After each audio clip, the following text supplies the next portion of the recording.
ហាជួយសុខភាពក្បាលជង្គង់បងប្អូនស្ត្រីមានអ្វីខ្លះបងប្អូនបានជ្រាបហើយអំពីវីដេអូសុខភាពក្បាលជង្គង់តាក់ទងមួយបងប្អូនស្ត្រីខ្ញុំបានធ្វើចំនួន3-4វីដេអូឲ្យបងប្អូនបាទអញ្ចឹងបងប្អូនអាចទៅមើលទៅក្នុងបណ្ដាញសង្គមរបស់ខ្ញុំបាទហើយ Subscribe YouTube Channel សម្រាប់បងប្អូនដែលមិនទាន់ Subscribe Follow Facebook Page Follow TikTok សម្រាប់បងប្អូនដែលមិនទាន់ Follow បាទបងប្អូនតាក់ទងជាមួយនឹងរឿងក្បាលជង្គង់នេះវាស្មុគស្មាញតិចបាទដោយសារវាតាក់ទងជាមួយនឹងការថែទាំសំបីដែលបងប្អូនខ្លះស្ត្រីគឺភាគច្រើនឧទាហរណ៍ថាប្រើបើជើងកែងចោតបាទជារួមពិបាកកិច្ចផុតដល់បងប្អូនគឺត្រូវតែប្រើដើម្បីឲ្យស្អាតដើម្បីឲ្យដើរទៅមើលទៅវាលយវាចេញរៀងខ្ទីតអីចឹងជាដើមនេះជាអ្វីមួយដែលបងប្អូនស្ត្រីលោកចង់បានបាទប៉ុន្តែរឿងសុខភាពក្បាលជង្គង់នេះក៏ជារឿងសំខាន់ដែរដែលវានឹងកើតមានសម្រាប់ស្ត្រីនៅអាយុខ្ទង់50ឬក៏ខ្ទង់60ស្ដើងអីគឺចាប់ផ្ដើមមានដែរបាទបងប្អូនស្ត្រីស្ទើរតែគ្រប់រូបថៃបងប្អូនស្ត្រីខ្លះទៅសាមឲ្យខមមិនប្រាប់ខ្ញុំបានថាខ្ញុំអត់ទាន់ឈឺផងលោកគ្រូកុំអាចនិយាយចាំដល់ពេលអាយុ60ឆ្នាំចាំនិយាយបាទនោះជាចំណុចមួយដែលបងប្អូនត្រូវថែទាំក្បាលជង្គង់នេះវាជាឆ្អឹងហើយនឹងឆ្អឹងខ្ចីឯងអញ្ចឹងកាលណាវាជាឆ្អឹងយ៉ាងខ្ចីវាកើតឡើងដោយសារការសាងសង់មកដោយសារការផលិតមកដោយសារចំណីអាហាររាងកាយរបស់យើងជាអ្នកផលិតមកអញ្ចឹងយើងត្រូវការថែទាំវិញគឺដោយសារការធ្វើចលនាដោយសារការទទួលទានចំណីអាហារមួយត្រឹមត្រូវដើម្បីឲ្យបង្ការបានបាទអញ្ចឹងនៅក្នុងវីដេអូនេះខ្ញុំបាទវិជ្ជបណ្ឌិតឌីជេហ៊ុយនឹងបន្តជំរាបជូនបងប្អូននៅ5ប្រការតេតើជាមួយនឹងការទទួលទានអាហារបាទន័យថាអាហារដែលត្រូវទទួលទាននិងអាហារដែលមិនត្រូវទទួលទានចំនួន5ប្រភេទបាទក្នុងនោះខ្ញុំជំរាបជូនបងប្អូនគឺប្រភេទអាហារទី1ដែលត្រូវទទួលទានគឺទទួលទានពពួកអាហារសាច់អាហារប្រូតេអ៊ីនឲ្យបានគ្រប់គ្រាន់បាទហើយខ្មែរយើងស្ត្រីខ្មែរយើងជារួមគឺគាត់ច្រើនតែចាប់ផ្ដើមលែងទទួលទានសាច់លែងទទួលទានពពួកប្រូតេអ៊ីននេះអញ្ចឹងហើយជាបញ្ហានាំឲ្យវាមានសម្ពាធធ្ងន់ទៅលើបញ្ហាសុខភាពក្បាលជង្គង់នេះផ្ទាល់តែម្ដងអញ្ចឹងការទទួលទានសាច់នឹងបងប្អូនមិនបាច់ចាំទទួលទានសាច់សត្វតែម្ដងទេអាចទទួលទានត្រឹមសុទ្ធពងមាន់ពងទាអាចទទួលទានត្រឹមត្រីសាច់ត្រីខ្លាញ់អីចឹងជាដើមត្រីមិនខ្លាញ់អីចឹងជាដើមឲ្យតែប្រភេទត្រីបងប្អូនអាចទទួលទានសុទ្ធតែមានប្រូតេអ៊ីនហើយអាចទទួលទានបន្លែមួយចំនួនដែលវាមានទឹកដោះគោដែលវាមានសណ្តែកសៀងដែលវាមានអីចឹងជាដើមគឺបងប្អូនសុទ្ធតែអាចទទួលទានបានបាទហើយមានបន្លែបកាផ្សេងទៀតដែលមានប្រូតេអ៊ីនបងប្អូនអាចទៅស្រាវជ្រាវថែមទៅបាទចំណុចនេះគឺបងប្អូនអាចទទួលទានបានទាំងអស់ពពួកសាច់ពពួកបន្លែដែលមានប្រូតេអ៊ីនបាទនេះជាក្រុមអាហារទី1ក្រុមអាហារទី2គឺប្រភេទអាហារដែលសម្បូរជាតិកាល់ស្យូមដែលសម្បូរជាតិវីតាមីន Dបាទអញ្ចឹងបងប្អូនត្រូវទទួលទានអាហារប្រភេទហ្នឹងទៅប៉ុន្តែតាក់ទងជាមួយនឹងកាល់ស្យូមហើយវីតាមីន D នេះវាតាក់ទងខ្លាំងណាស់ជាមួយនឹងពន្លឺព្រះអាទិត្យអញ្ចឹងបងប្អូនចង់ឲ្យមានសង្យោគវីតាមីន D ឬក៏វីតាមីន D នឹងឯងផ្ទាល់តែម្ដងមានសង្យោគកាល់ស្យូមនៅក្នុងរាងកាយរបស់បងប្អូនគឺបងប្អូនត្រូវតែអាំងថ្ងៃត្រូវតែឲ្យត្រូវមួយពលឺថ្ងៃអញ្ចឹងបងប្អូនដែលបកស្បែកឲ្យសបាទយូរទៅបងប្អូនប្រភេទហ្នឹងគឺមានបញ្ហាឆ្អឹងហើយគឺមានបញ្ហាសន្លាក់ក្បាលជង្គង់នេះជាចម្បងហើយសន្លាក់ផ្សេងទៀតក៏អាចកើតមានដែរបាទនេះជាចំណុចដែលសំខាន់ដែលបងប្អូន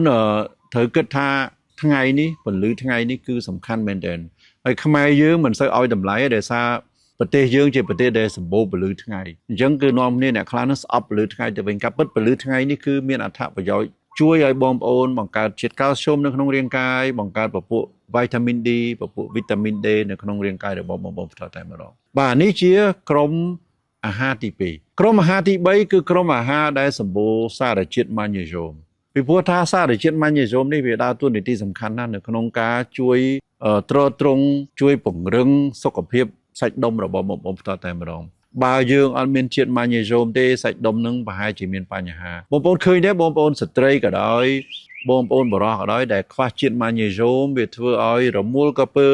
ធ្វើឲ្យក្តាមកាច់អីចឹងជាដើមអញ្ចឹងការរមួលក្រពើការក្តាមកាច់ហ្នឹងគឺដោយសារការកង្វះជាតិម៉ាញ៉េស្យូមនេះផ្ទាល់តែម្ដងបាទនេះជាប្រភេទក្រុមអាហារទី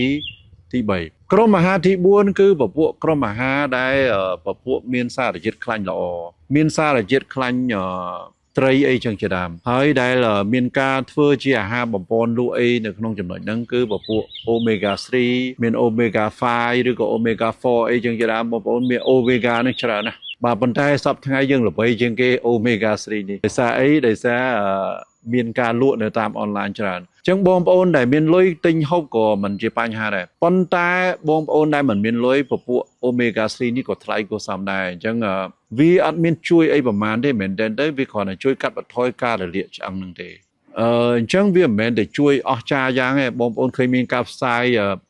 ផឹក omega 3ទៅបាត់រលាកបាត់ឈឺក្បាលជង្គង់បាត់អីបាត់នេះបាត់នោះសឹងថាឆ្នាំហ្នឹងទឹកប៉ុន្តែខ្ញុំជំរាបថាអត់ទឹកអីទេអា omega 3ហ្នឹងគ្រាន់តែខ្លាញ់ត្រីទេ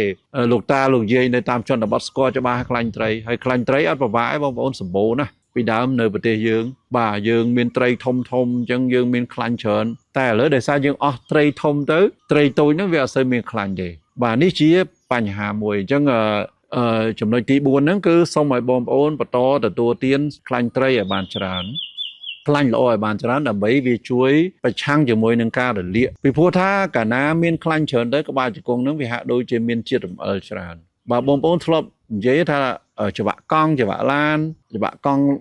ម៉ូតូឬក៏ច្បាក់កង់របស់យើងហ្នឹងគឺត្រូវការដាក់ខ្លាញ់គោដាក់អីដាក់ប្រេងម៉ាស៊ីនអីដើម្បីឲ្យវាដំណើរការស្រួលអញ្ចឹងពពួកខ្លាញ់ហ្នឹងគឺពពួកខ្លាញ់ហ្នឹងហើយពួកប្រេងហ្នឹងហើយបងប្អូនពួកខ្លាញ់គោហ្នឹងហើយប៉ុន្តែយើងអត់យកមកញ៉ាំទេអាហ្នឹងព្រោះអីវាជាខ្លាញ់ដើម្បីដាក់ពពួកគ្រឿងម៉ាស៊ីនទេបាទនេះជាចំណុចទី4បងប្អូនបាទប្រការទី5គឺត្រូវកាត់បន្ថយពពួកអាហារកែច្នៃអាហារកែច្នៃនេះគឺវាដូចជាមានសាច់បកកសពថ្ងៃមានប៉ាតេបាទមាន hot dog មានអីអានឹងសិតតែសាច់កែច្នៃហើយសាច់រងថ្ងៃហ្នឹងគឺខ្លះសាច់សទេប៉ុន្តែលក់ចេញជាពណ៌ក្រហមអីក៏មានគ្រឿងកំប៉ុងមានភេសជ្ជៈកែច្នៃមានកាលមុនយើងមានទឹកអំពៅឥឡូវវាច្រកមានទឹកក្រូចច្រកអីចឹងទាំងអស់ហ្នឹងវាសុទ្ធតែពពួកអាហារកែច្នៃហើយពពួកគ្រឿងកំប៉ុងហ្នឹងគឺចាត់ទុកវាថាវាជាអាហារកែច្នៃហើយបងប្អូនអញ្ចឹងកាលណាកើតឡើងកាលណាយើងទទួលទានពពួកអាហារទាំងអស់ហ្នឹងវានាំឲ្យវានាំឲ្យកើតឡើងនៅការរលាកសន្លាក់ហ្នឹងតតែម្ដងហើយរលាកឆ្អឹងតតែម្ដងហើយប្រឈមជាងគេគឺនាំឲ្យរលាកឆ្អឹងក្បាលជង្គង់ហ្នឹងបាទនេះជាចំណុចដែលជាបញ្ហាអញ្ចឹង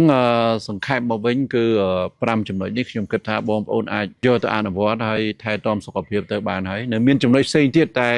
កុំជជែកច្រើនពេកកុំឲ្យគេថាតប៉ែបងប្អូនណាប៉ុណ្្នឹងបានហើយបាទខ្ញុំវិជ្ជបណ្ឌិតលីយហុយនេះចូលចិត្តមែនតើគឺបញ្យលបងប្អូនបរិញ្ញាបងប្អូនឲ្យចេះដឹងឯងបាទប៉ុន្តែអ្នកខ្លះទៅគិតអវិជ្ជមានថាតប៉ែថាអីទៅវិញខ្ញុំអត់ខ្វល់ទេបងប្អូនណាចង់ថាអីថាទៅប៉ុន្តែអ្វីដែលសំខាន់មកពីខ្ញុំបញ្យលបងប្អូនល្អហើយបានបងប្អូនយល់បាទបើខ្ញុំបញ្យលមិនល្អទេបងប្អូនអត់យល់អាហ្នឹងហើយបើបងប្អូនមានស្ដាប់ទៅយល់ច្រើនអាហ្នឹងមានន័យថាជាគុណតម្លៃរបស់ខ្ញុំប្រកែវិជ្ជបណ្ឌិតម្នាក់ដែលប្រកែដែលបញ្យលរឿងសុខភាពទៅកាន់បងប្អូនបានយល់បាទអញ្ចឹងបងប្អូនសង្ខេបមកវិញថាតាក់ទងជាមួយនឹងឆ្អឹងក្បាលជង្គង់តាក់ទងជាមួយនឹងឆ្អឹងបងប្អូនហ្នឹងមិនមែនទៅវាមិនមែនជាដុំថ្មទេវាមិនមែនជាដុំដៃទេអញ្ចឹងវាត្រូវការបងប្អូនថែទាំវាត្រូវការទទួលទានអ្វីដែលជួយវាការទទួលជៀសវាងការទទួលទានអ្វីដែលនាំឲ្យមានបញ្ហាដល់វាហើយការធ្វើចលនាអ្វីដែលនាំឲ្យមានបញ្ហាដល់វាការធ្វើចលនាអ្វីដែលជួយដល់ឆ្អឹងក្បាលជង្គង់នឹងផ្ទាល់តែម្ដងបាទអញ្ចឹងសូម share វីដេអូនឹងប៉ុណ្ណឹងសិនហើយបើបងប្អូនចូលចិត្តវីដេអូហ្នឹងចូលចិត្តកម្មវិធីអប់រំសុខភាពរបស់ខ្ញុំបាទសូមជួយ